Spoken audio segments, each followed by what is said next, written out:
Hello, I'm Claire Louise Hay from BeHealing.com. Welcome to Psychic Cafe. Oh, I wasn't there. Well, welcome. I'm going to be giving a live twin flame read this morning. I'll also be giving mini reads as well. If you want to book in for one of those mini reads, you're very welcome to. I've popped a link in the live chat there. So you can book yourself in now. Those are one question readings. Book them in on my website. There's a link to it in that live chat. We do have someone booked in already, and it's Heidi. Thank you, Heidi, for booking in. And Heidi wants higher self-guidance. Heidi, thanks again for booking in. Let's get you some cards out for your higher self-guidance. So you can book in at any point during the show when I'm live, or if you're watching the replay, you can book in at any time, because what I'll do is I'll do your reading, the pre-booked readings, like I'm doing Heidi's, right at the start of the show, and then send you the link to the replay afterwards so you can watch it at any time, and you don't need to come along live. So if you're watching this replay, you can book in now and get yourself a read like Heidi's done. Heidi. Okay, you've got something from the past that you don't want to let go of, and your higher self is asking you to take a look at why you don't want to let go of it. I mean, it's not just like a failing on our part that we're not very good at letting go of things. If with something that we can't let go of, it's because you're getting some kind of a benefit from it, and that doesn't make you wrong. And so there's something to work through. Let me think of an example of that. Can't think of one. So, well, for example, what I found about my drinking was that it was very much like a panacea for my social anxiety. I didn't realize at the time, but once I'd healed that social anxiety, it was easy to stop drinking. But before I stopped drinking, it wasn't easy to stop drinking. I tried to just get rid of the addiction, but it's there for a reason. It's there for a reason, and you've got to get deeper, right, of what is under that. I don't think it's an addiction with you, but it's something that you can't let go of. Well, it could be. Yeah, it could be that kind of thing. Let go of the past.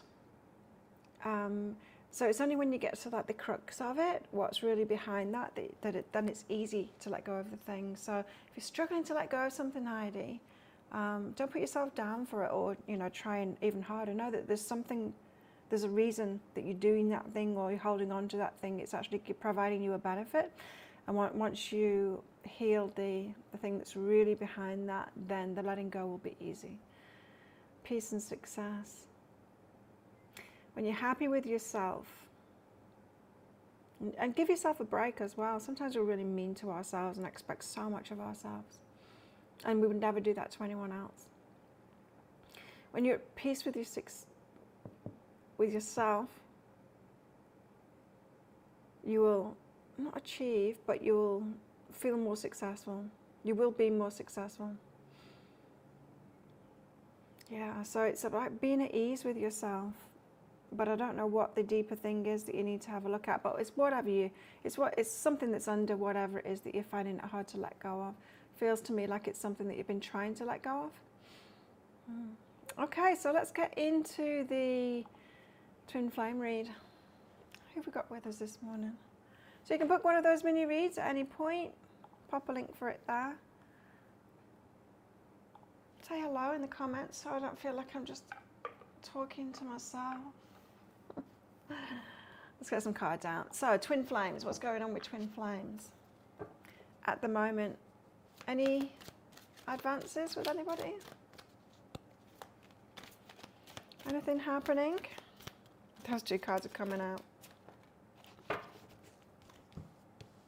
Slowly, but they're coming out. The Ten of Pentacles, that's about building something for the long term. Could be like family or business, or building something together, building a life together, but something that will stick around for the long term. Ten of Pentacles, happily ever after kind of a card. And the Three of Swords, pain, heartbreak in that. Now, this might be for some that you're going through some heartbreak about when you did try and build something up with someone that was supposed to be for the long term and then it didn't last. But for some of you, it's just like you're ready for this. You're ready to invest in a relationship and it's not happening, and there's pain involved in that. Now, I just picked up on another thing as well. There's pain involved in other people. Could be parental relationships. And yeah, you might still be affected by parental relationships and they're building something up but not being happy. And there's a mixture of, in your energy, heartbreak and positivity about long-term relationships because of your parents' relationship. So that's something to look at as well. We're affected by those energies, no matter how old we are, of our parental relationships. So there could be a bit of heartbreak about that too.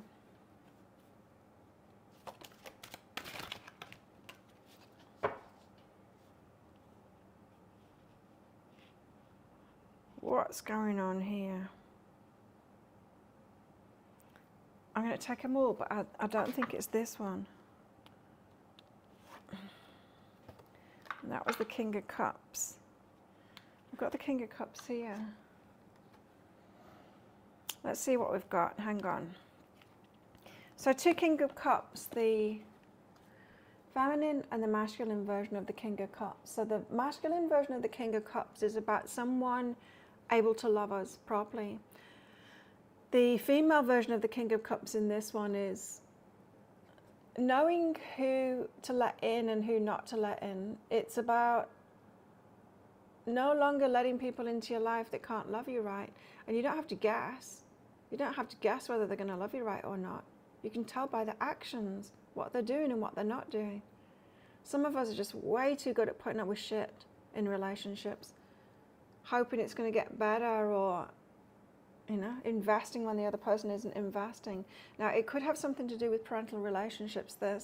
If you didn't have a good start, as in a good role models and all of that, you might be recreating it still, or aspects of that still.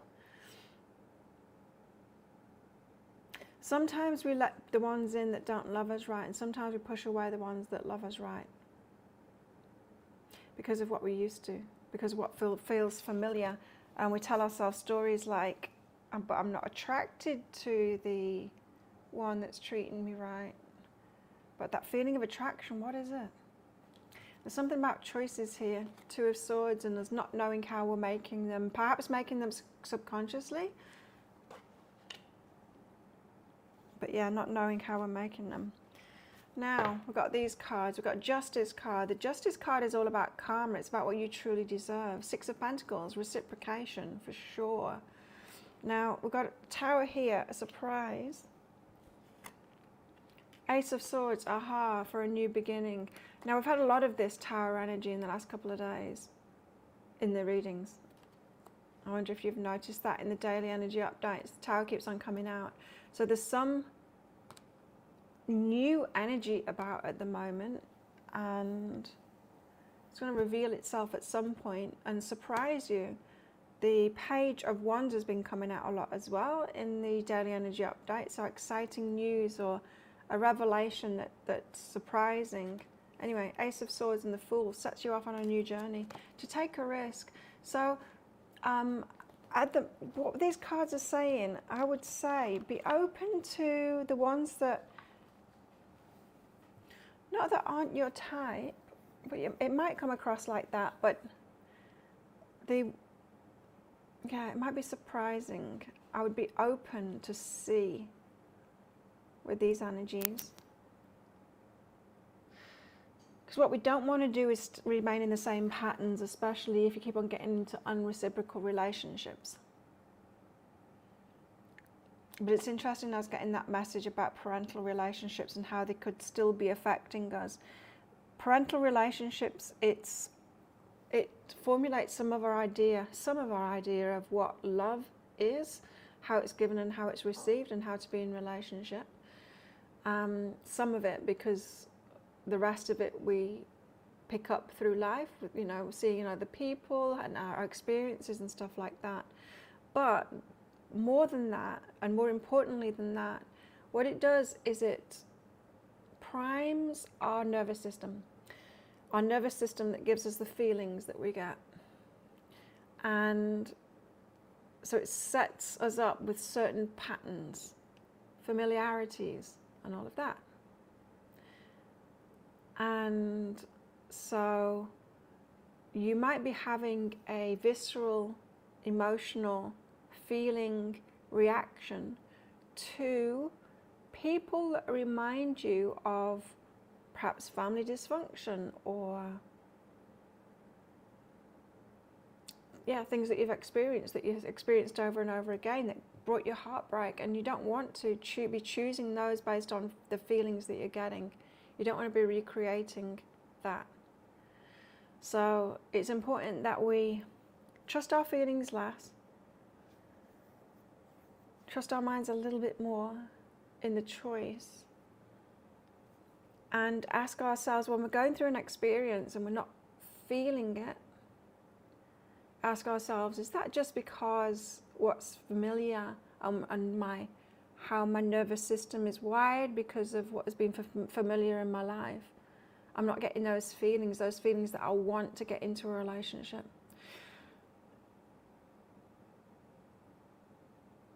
It's complicated. But I think we're being asked here to perhaps consider something, even though feelings might not be there, because feelings can come about if you give it time. Because we can rewire it. We can put pattern interrupts there. We can stop ourselves from going in those same directions. I've done it myself. And I thought, well, if I never get those feelings again, it's better than getting into relationships with abusive people all the time. I would rather not have those feelings again than get into abusive relationships again. And so I was listening to my feelings, but then stopping myself from getting into those relationships and just sussing people out and taking my time and sussing people out, and then like realizing that I dodged a bullet there. It's like, I can't trust my feelings. I can't trust my attraction, my feelings of attraction. And after I've given myself that break long enough, what happens when you're not repeating a pattern, you're repeating a new pattern, it rewires your nervous system. So then, after a while, and it took some time, I did start getting new feelings. And those new feelings seemed much healthier because they were feelings that grew rather than instant feelings, which can be fear, right? Which often is fear, instant feelings, fear. So be careful of other people's speed in relationships. A friend of mine was messaging me last night. She was sending me these like screenshots of a conversation she was having with a guy, and it was crazy. She knew it was crazy. Said things like, I knew within 2 minutes of chatting with you online that you were the one that would be looking after my daughter. And it's like, wow, batshit crazy. You know, and we need to notice that crap in ourselves too. Insta feelings are not the ones to be relied on. So if you're looking for love at first sight, I wouldn't do that. You're very quiet. What's going on? Is the chat not working or something? Well, there's only a few people in here. Wow, okay. What's going on today? Why are people not here? Let's get some more cards out.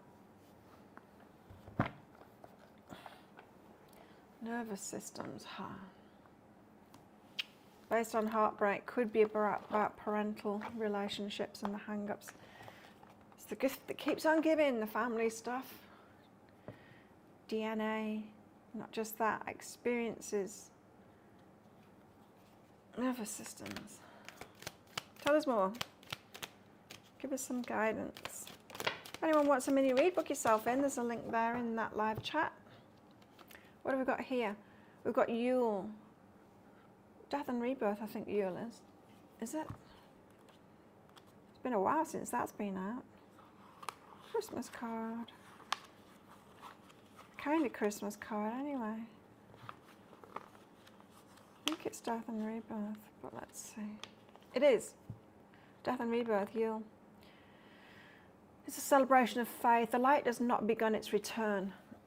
So you don't see any positive things coming about yet, but you've got to trust it. You've got to trust going down a blind path kind of thing, putting an end to something. And like I said, for me, it was, I would rather not have any of those feelings again, you know, never meet somebody that have those feelings, and than to get into another abusive relationship or narcissist relationship or whatever.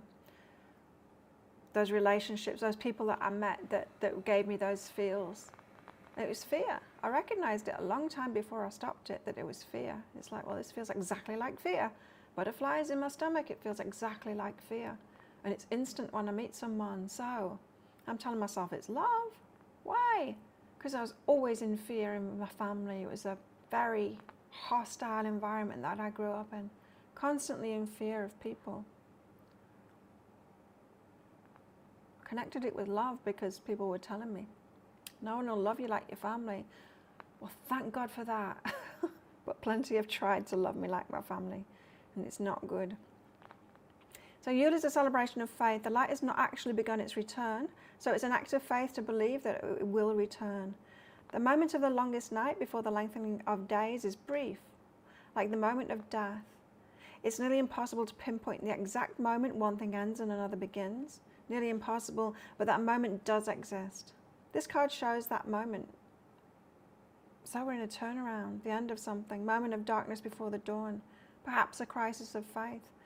Could be thinking, I'm never going to meet somebody, my time's done now. That kind of a energy. Then we've got the 8 of Air, which is about meditation, I think. Slowly getting to know this deck. It's been over a year.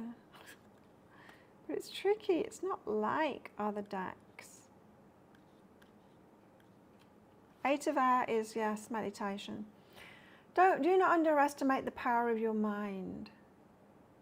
What did I say? Like, stop believing feelings as much as the mind. We don't want to become robotic or logical, but there needs to be a pattern interrupt, and it happens with our mind. First, calm it. Do not let it obsess. There you go. Obsess. Feelings and then obsession. How many times have we done that? Instant feelings and then obsession. It's not good for us. Second, focus it. Decide the best way to employ its power. Finally, control it. Maintain connection to the divine and keep it on task. It's tricky, but meditation does help us to do that. To train our minds. Take over. Then we've got the star in bulk. The star energy. Or is it temperance? I don't know.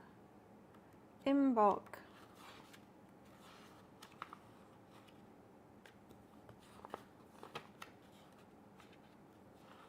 Here she is. Yeah, it's the star. Healing, hope, peace, comfort, guidance, direction, a light in the darkness, gentle refreshment. And let's not forget that we're doing like twin flames. This is a live twin flame reading, and twin flames have been depicted as very dysfunctional relationships, ones that we can't seem to let go of, that keep on coming back around, and we push it away and we pull it in, and it sounds like dysfunction to me.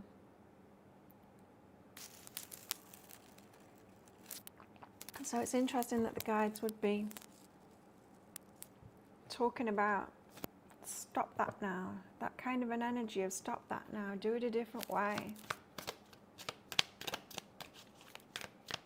I see twin flames as being those that have done the work on themselves, so become whole people, ready for conscious relationship with someone else. And when I say conscious relationship with someone else, that has kind of been hijacked by spiritual seekers as well. Spiritual seekers often being traumatized, that haven't yet healed themselves, but they're on the path to healing themselves.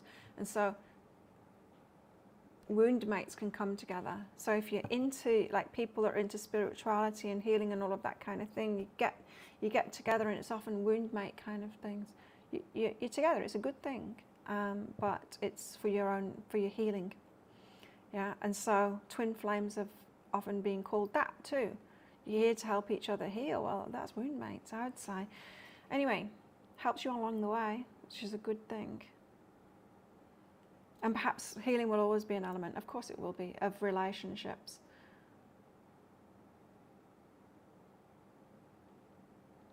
In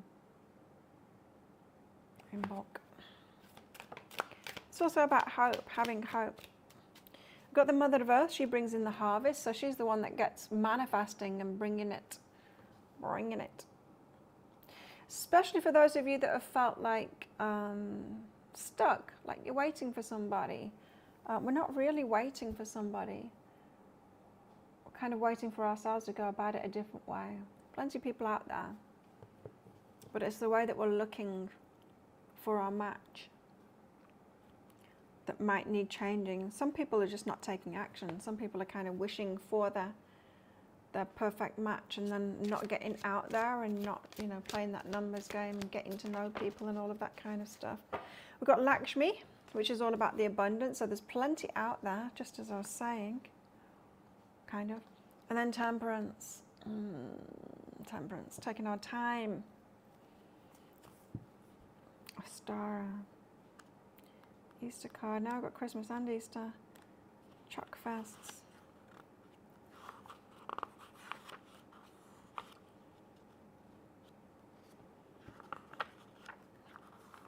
Astara.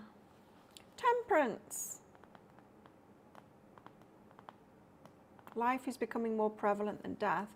So it's a good sign, Temperance, in this deck, because it means that with that death card, you know, we're at a turning point. It's actually getting better from here on in. You've learned a lot of lessons. Sneeze from the man next door.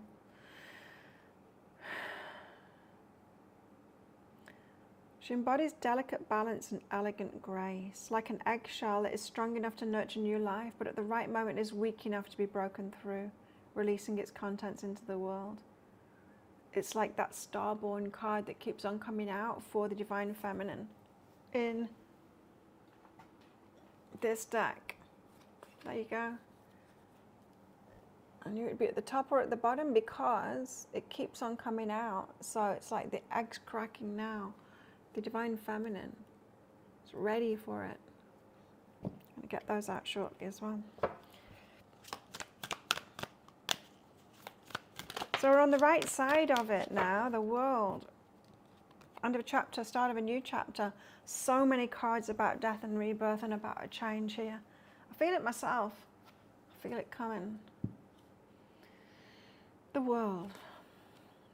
The world is about cycles. I don't need to read it from this book.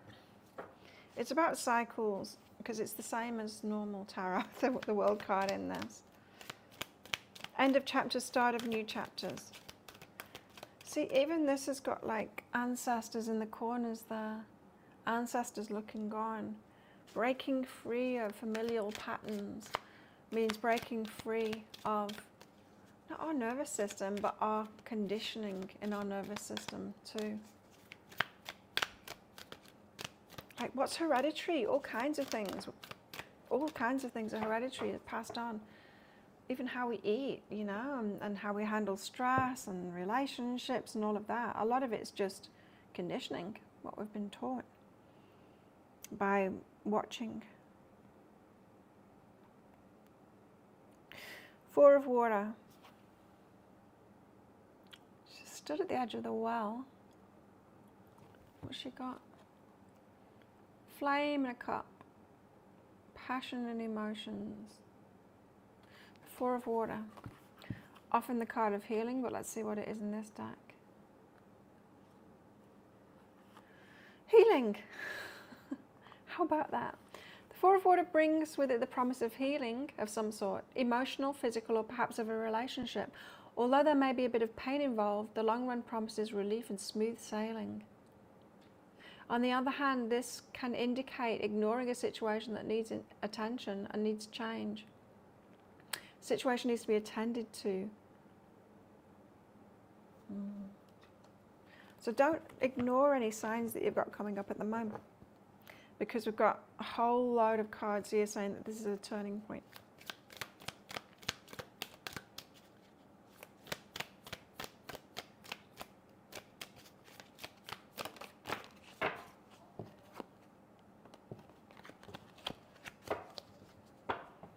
The path. The path is about walking our path alone, doing our own thing, doing it our own way, not following the path of others, following the path of ourselves, not doing what will please other people, but doing what pleases ourselves, and being unique in that, the road less traveled, that kind of thing, our uniqueness. A lot of people, when they feel like the black sheep, say of the family, feeling like the black sheep, but instead of just like, yeah, I'm the black sheep and I'll live that way, they're always like complaining, I'm the black sheep, I'm always left out, I can never find my people kind of thing. When you stay in that victim mode, you never will. You need to embrace it. I am who I am, and I am who I am, and I'll live like this, and it's all good. For many years, I was told that I was too muscly, that I was doing too much exercise, that I was doing, you know, I was too much of this and I was too much of that. I was just around the wrong people. Now, I'm not saying that. Now I've got people encouraging me because I'm around athletes and people that are just like me.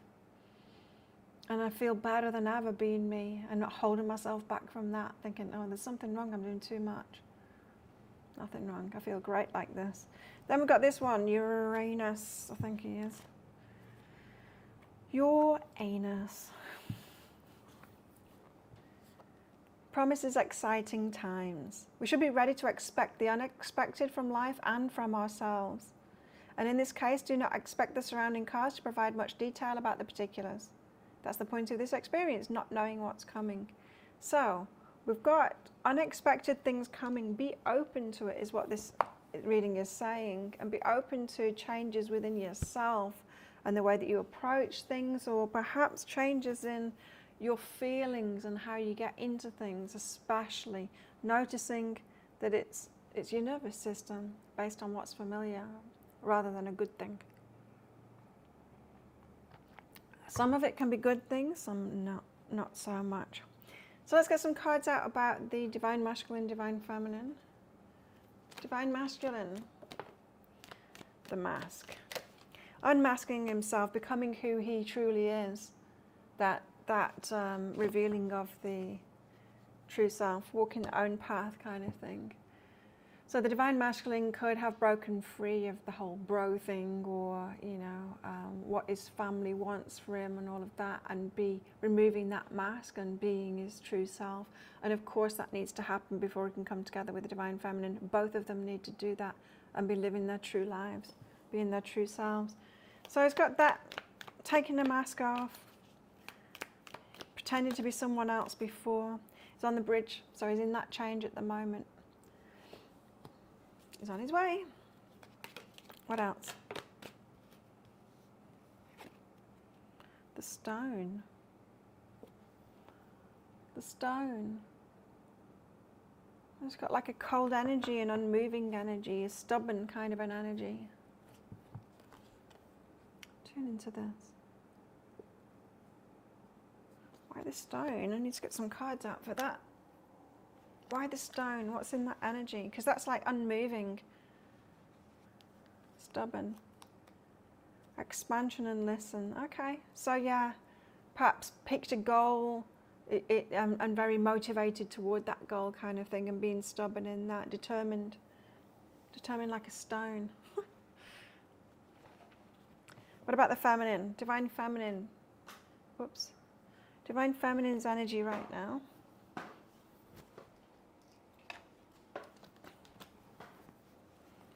Divine Feminine energy. The Sword. The Sword. So Queen of Swords kind of an energy, cutting out the darkness out of her life, having boundaries, cutting out what is no longer her, and standing up for herself and all of that kind of stuff. So she's in the Queen of Swords energy, the boundary energy. Perhaps learning empowerment. That's coming up a lot in the daily energy updates a bit, but a lot in private readings that I'm doing at the moment for women, for the feminine. That empowerment kind of thing, time to empower ourselves. And the vow, wow. Really important things in her life that she's vowed to do. This is more than goals and stuff, like the masculine's got goals there and is like, I'm definitely going to do this. The vow is more things you said you were going to do before you even incarnated. Vows are yeah, stuff that we set off when we're in spirit form. It's a deeper level of goal, if you like.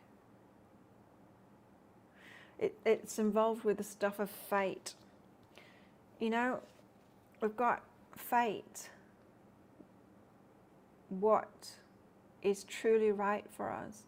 And I think that's based on vows that we made in spirit form before we came here.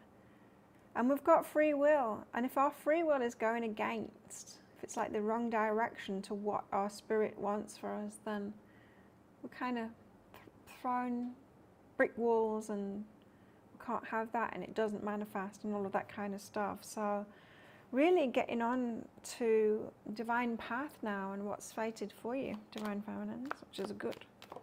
So I'm feeling an alignment energy with that. And then the venom, but there's the dark side that comes out, and it could be the dark side of the feminine as well. The venom, when you get angry about stuff, especially in this sword energy of cutting stuff out, and then it's like, can't believe I used to be putting up with that. I let those people treat me like that, and then we get angry with those people and get angry with ourselves for having let that gone on for so long and not empowered ourselves until now, and all that kind of stuff. So it could be a lot of emotional stuff coming up, negative emotional stuff, but it's not necessarily bad.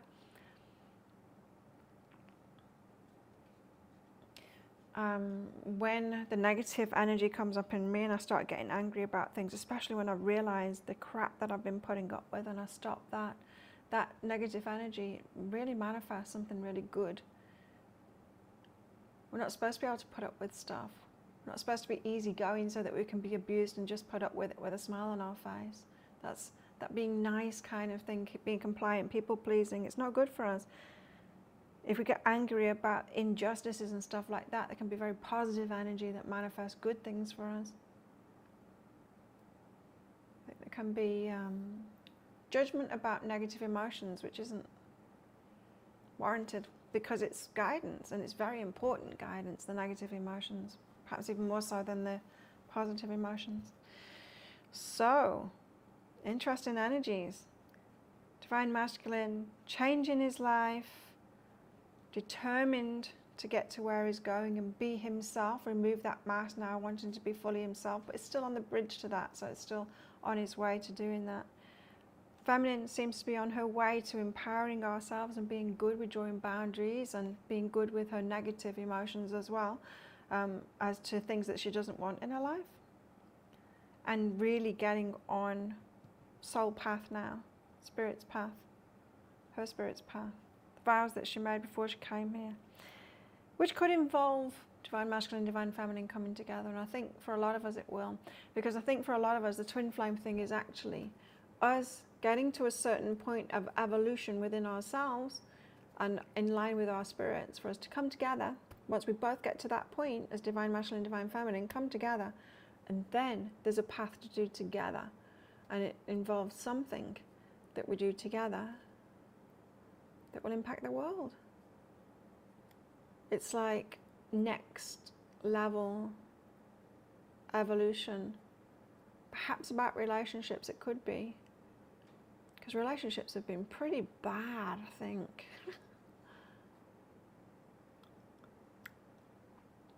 And twin flames could be coming together to figure out a new way of being in relationship, to evolve relationships, move them forward, get them better. We've had a lot of like technological advances and advances in the way that we're living and all of that kind of thing, but emotional advances, not so much, and it probably is time for that now. Could be that. So there you go, that's what I've got for you. I can't believe nobody spoke, or is my chat just not working? Anyway, anyone that books in for one of those mini reads now, it'll be done in Monday's show. So you can still book in, but yeah, won't be doing it today. I'll be doing it on Monday. So have a great weekend, everybody. Don't forget to click like on this video before you click off. I'm going to be doing a pick a card read today, recording one and then putting it out later on today. And that is going to be how your person feels about you at the moment. So check that out on my YouTube channel later. And have a great weekend, everybody. Of course, I'm offering those private readings as well. You can book in for those on my website, and all of that stuff. All of the details about that are in the description box below. So have a good one, everyone. Thanks for coming along, even though nobody spoke to me. Such a weird show. I don't think I've ever had that before when nobody's commented, but it might just be the tech is not working. So there we go. Have a good one. I'll see you next time.